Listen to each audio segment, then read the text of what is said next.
শ্রী শ্রী অনুকূলচন্দ্র ঠাকুরের আলোচনা প্রশ্ন। আচ্ছা, আর্যেরা তাদের পূজা প্রার্থনার ভিতর জ্বরকে কেন গ্রহণ করেছেন?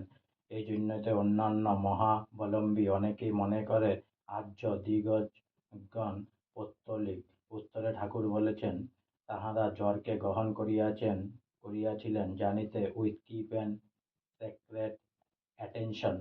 তাহাদের সংগঠন কি করিয়া হইল, তাহাদের সংগঠনের বা কি, আর সেই সংগঠন কি গুণেরই বা সৃষ্টি করিল, আবার সেগুলি মানুষের বা জগতের সংবর্ধন ব্যাপারে কেমন করিয়া কিভাবে কোন অবস্থায় কাজে লাগিতে পারে, এমনি করিয়া তাহারা চৈতন্যর ভাণ্ডার হইতে জ্বরকে বহন করিয়া জানিয়া তাহাদের বৈশিষ্ট্যানুযায়ী বিশেষ বিশেষ ব্যাপারে জীব ও জগতের কল্যাণার্থে বহুভাবে ব্যবহার করিয়াছেন। তাহাদের সেই ভূয়দর্শন ফল আমরা এখনই উপভোগ করিতেছি। বস্তুর গুণ বলিতে তো আর কিছুই নেই। সূক্ষ্ম কণা সমূহ বিশেষ বিশেষ সংহতি ও সমবায়ে বিশেষ বিশেষ আকার অবলম্বন করিয়া বিশেষের কাছে বিশেষ বিশেষ গুণের সৃষ্টি করিয়া থাকে, আর তারা এই বস্তুগুলিকে with perfect attitude and attention এমনতরভাবে অধিগমন করিয়া তাহাদের সংগঠন ইত্যাদির সহিত গুণকে নির্ণয় করিয়া সে বস্তু সংগঠনকারী বিশিষ্ট চিৎ সারাকেও আয়ত্ত করিয়াছিলেন,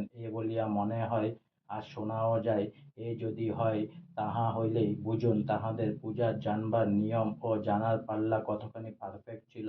হয়তো অনেকেই এমন আছেন জ্বর বৈচিত্র্যের মধ্য দিয়া পরম কারণিক পরমেশ্বরকে উপলব্ধি ও উপভোগ করার নিয়মকে গ্রাহ্য করেন না বা অবগত নন, তাই আর্য বৈশিষ্ট্যকে বিশেষভাবে অনুধাবন না করিয়া অবজ্ঞার ভাষায় বলিয়া থাকেন, আর্যেরা জড়োপাসক। বস্তুত আর্যদের মতো চৈতন্যের উপাসক কোথাও কে আছেন বুঝিতে পারা যায় না। আর্যদের ইনস্টিংক্টসের ভিতরেই, এমনকি প্রত্যেক জড় ইন্ডিভিজুয়ালের ভিতরে দিয়া তাহাকে জানিয়া শ্রীচৈতন্য উপনীত হইয়া চৈতন্যকে সর্বপ্রকার উপভোগ করিতে চান, এমনতর ন্যাক সহজভাবে বিদ্যমান।